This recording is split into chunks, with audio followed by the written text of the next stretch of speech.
ಇವತ್ತು ಈ ಫೋಟೋವನ್ನು ಎಲ್ಲರೂ ನೋಡ್ತಾ ಇದ್ದೀವಿ. ಕೈಯಲ್ಲಿ ಸಿಗರೇಟ್ ಇದೆ, ಕಾಫಿ ಮಗ್ ಇದೆ, ರೌಡಿ ಶೀಟರ್ಸ್ಗಳು ಒಟ್ಟಿಗೆ ಕುಳಿತುಕೊಂಡಿದ್ದಾರೆ, ದರ್ಶನ್ ಜೊತೆಯಲ್ಲಿ ಮಾತನಾಡ್ತಾ ಇದ್ದಾರೆ. ಆದರೆ ನಿನ್ನೆ ಸಿಸಿಬಿ ಅಧಿಕಾರಿಗಳು ಇದೇ ಪರಪ್ಪನ ಅಗ್ರಹಾರ ಜೈಲಿನ ಮೇಲೆ ರೇಡ್ ಅನ್ನ ಮಾಡಿರ್ತಾರೆ. ಹಾಗಿದ್ರೆ ಅಲ್ಲಿ ಏನಾದರೂ ಸಿಕ್ಕಿತ್ತಾ, ಏನಾಗಿತ್ತಲ್ಲಿ, ಅದರ ಬಗ್ಗೆ ನಿನ್ನೆ ಬೆಂಗಳೂರು ಪೊಲೀಸ್ ಕಮಿಷನರ್ ಆಗಿರ್ತಕ್ಕಂಥ ದಯಾನಂದ್ ಅವರು ಮಾತನಾಡಿದ್ದಾರೆ. ಮೊದಲು ಅವ್ರು ಏನು ಮಾತನಾಡಿದ್ದಾರೆ ಗಮನಿಸೋಣ, ಅದಾದ್ಮೇಲೆ ನಮ್ಮ ಪ್ರಶ್ನೆಯನ್ನು ಕೂಡ ಕೇಳೋಣ. ಪರಪ್ಪನ ಅಗ್ರಹಾರ ಜೈಲಿನ ಮೇಲೆ ನಮ್ಮ ಸಿಸಿಬಿ ಅಧಿಕಾರಿ ಮತ್ತು ಸಿಬ್ಬಂದಿಗಳು ದಾಳಿ ಮಾಡಿದ್ದಾರೆ. ಇಲ್ಲಿ ಕೂಡ ಸ್ವಲ್ಪ ಪರಿಶೀಲನೆ ನಡೀತಾ ಇದೆ. ಇದುವರೆಗಿನ ಇದರಲ್ಲಿ ಯಾವುದೇ ಇನ್ಕ್ರಿಮಿನೇಟಿಂಗ್ ಯಾವುದು ಸಿಕ್ಕಿಲ್ಲ ಅಂತ ಮಾಹಿತಿ ಬಂದಿದೆ. ಪೂರಕ ಮಾಹಿತಿ ಏನಾದರೂ ಇದ್ರೆ ಯಾವುದು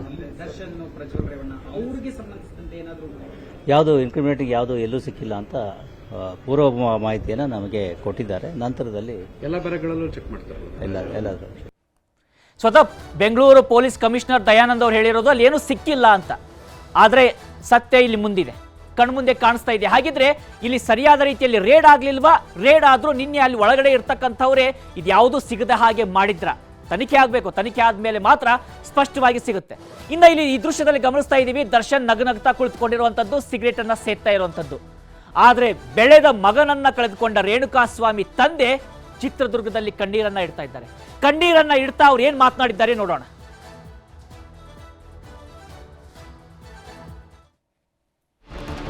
ನೋಡ್ತಾ ಇದ್ದೀವಿ, ದರ್ಶನ್ಗೆ ರಾಜಾತಿಥ್ಯವನ್ನ ನೀಡ್ತಾ ಇದ್ರೆ ಅತ್ತ ರೇಣುಕಾಸ್ವಾಮಿ ಅವರ ತಂದೆ ಕಣ್ಣೀರನ್ನ ಇಡ್ತಾ ಇದ್ದಾರೆ. ಸಮಗ್ರವಾಗಿ ತನಿಖೆ ಆಗಬೇಕು, ಇದೆಲ್ಲ ನಿಲ್ಲಬೇಕು ಅಂತ ಆಗ್ರಹವನ್ನ ಮಾಡ್ತಾ ಇದ್ದಾರೆ. ಅವರ ಕಣ್ಣೀರು ಕಲ್ಲು ಹೃದಯದ ಮೇಲೆ ಬೀಳ್ತಾ ಇದೆಯಾ, ಬೋರ್ಗಲ್ಲ ಮೇಲೆ ಮಳೆ ಸುರಿದಂತ ಆಗ್ತಾ ಇದೆಯಾ? ದರ್ಶನ್ ರಾಜಾತಿಥ್ಯವನ್ನ ಕಂಡು ಆ ಮಗನನ್ನ ಕಳೆದುಕೊಂಡಂತ ತಂದೆ ಕಣ್ಣೀರನ್ನ ಸುರಿಸ್ತಾ ಇದ್ದಾರೆ. ನಿಜಕ್ಕೂ ಈ ವ್ಯವಸ್ಥೆ ಬಗ್ಗೆ ಧಿಕ್ಕಾರ ಹೇಳಬೇಕು ಅಂತ ಅನ್ಸುತ್ತೆ ಈ ದೃಶ್ಯವನ್ನ ಗಮನಿಸ್ತಾ ಇದ್ರೆ. ಅವರು ಜೈಲಿನಲ್ಲೇ ಇದ್ದಾರೆ ಇಲ್ಲ ಅನ್ನೋ ಭಾವನೆ ಬರ್ತಾ ಇದೆ.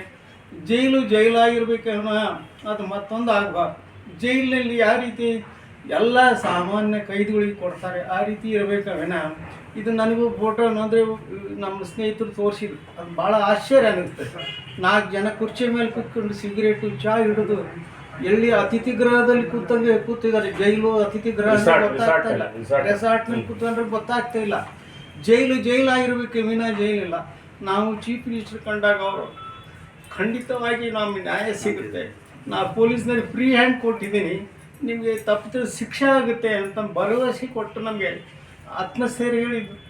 ಪೊಲೀಸ್ ಅಧಿಕಾರಿ ಕೊಂಡಾಗ ಕೂಡ ಅವರು ಕೂಡ ನಮಗೆ ನ್ಯಾಯಯುತ ಶಿಕ್ಷೆ ಆಗುತ್ತೆ ಅಂತಂದರು. ಇಲ್ಲಿವರೆಗೂ ನ್ಯಾಯ ಪೊಲೀಸರನ್ನು ನೋಡಿದಾಗ ನಮ್ಗೆ ಆ ನಂಬಿಕೆ ಭರವಸೆನೇ ಇತ್ತು. ಕೆಲವೆಲ್ಲ ಘಟನೆಗಳು ನೋಡಿದಾಗ ನ್ಯಾಯಾಂಗನೂ ಕೂಡ ನಮಗೆ ನ್ಯಾಯಯುತ, ನಾವು ಯಾರು ತಪ್ಪಿಸ್ರು ಅಂತ ನಾವು ಹೇಳ್ತಾರೆ, ಯಾರು ತಪ್ಪಿಸ್ತೋ ಆಗಿದ್ದಾರೆ ಅವ್ರಿಗೆ ಶಿಕ್ಷೆ ಆಗಬೇಕು.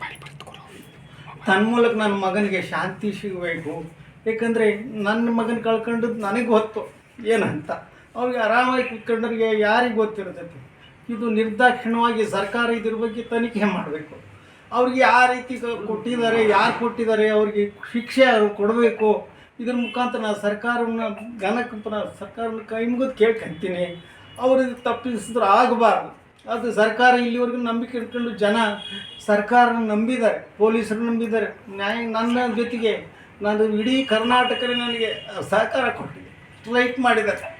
ನಮ್ಮ ಮಗನನ್ನು ಸಾವಿಗೆ ನ್ಯಾಯಕ್ಕೆ ದೊರಕಿಸ್ಬೇಕಂತ ಎಲ್ಲರೂ ಒಗ್ಗರ್ಲಿಂದ ಇದು ಮಾಡಿದ್ದಾರೆ. ಅದನ್ನು ಸರ್ಕಾರ ಧಿಕ್ಕರಿಸಿದಿಲ್ಲ ಅಂತ ನನ್ನ ನಂಬಿಕೆ ಐತೆ. ಅದರಿಂದ ಸರ್ಕಾರ, ಚೀಫ್ ಮಿನಿಸ್ಟರ್ ಇದ್ರ ಬಗ್ಗೆ ಸೂಕ್ತ ತನಿಖೆ ಮಾಡಿ ತಪ್ಪಿತಸ್ಥರಿಗೆ ಶಿಕ್ಷೆ ಆಗಬೇಕು. ಮುಂದೆ ಚೀಫ್ ಎಲ್ಲರಿಗೂ ಸರ್ಕಾರ ಇರ್ಬೋದು, ಯಾವ್ದಿರ್ಬೋದು, ನನಗೆ ಮಾತಾಡೋಕ್ಕೆ ಆಗ್ತಾ ಇಲ್ಲ. ಆದರೆ ಇದಂತೂ ನಮಗೆ ನೋವಾಗಿದೆ. ನನಗೆ ಕಣ್ಣೀರಲ್ಲಿ ಕೈ ತೊಳಿತಾ ಇದ್ವಿ. ನಮ್ಮ ಮಗನ ಕಳ್ಕೊಂಡು ಏನ್ರಿ ಅವ್ರಿಗೆ ಚೈನೆ ಹೊಡಿತಿದ್ದಾರೆ. ನಮ್ಮ ದುಃಖ ಮಗನ ಕಂಡವ್ರಿಗೆ ಅವ್ರಿಗೆ ಯಾರು ಮನುಷ್ಯತ್ವ ಇದೆಯಾ ಅನ್ಸುತ್ತೆ.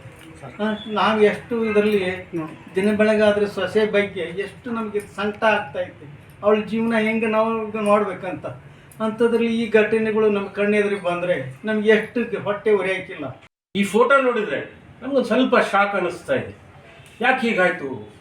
ಆದ್ದರಿಂದ ನಾವು ಏನಂತೀವಿ ಅಂತಂದರೆ, ಖಂಡಿತವಾಗ್ಲೂ ಇದು ಒಂದೊಮ್ಮೆ ಇದಾಗಿತ್ತು, ಈ ಫೋಟೋದ ಘಟನೆ ಇದಾಗಿತ್ತು ಅಂತಂದರೆ ಅದನ್ನು ತನಿಖೆಯನ್ನು ಮಾಡಿ ಆ ತನಿಖೆಯಲ್ಲಿ ಏನು ತಪ್ಪಿದೆ, ಎಲ್ಲಿ ತಪ್ಪಾಗಿದೆ, ಆ ತಪ್ಪಿತಸ್ಥರಿಗೆ ಶಿಕ್ಷೆ ಆಗಬೇಕು ಅನ್ನುವಂಥದ್ದು ನಮ್ಮ ಒಕ್ಕೂರಲ್ಲ ಆಗ್ರಹ ಆಗಿದೆ, ನಮ್ಮ ಆಗ್ರಹ ಆಗಿದೆ.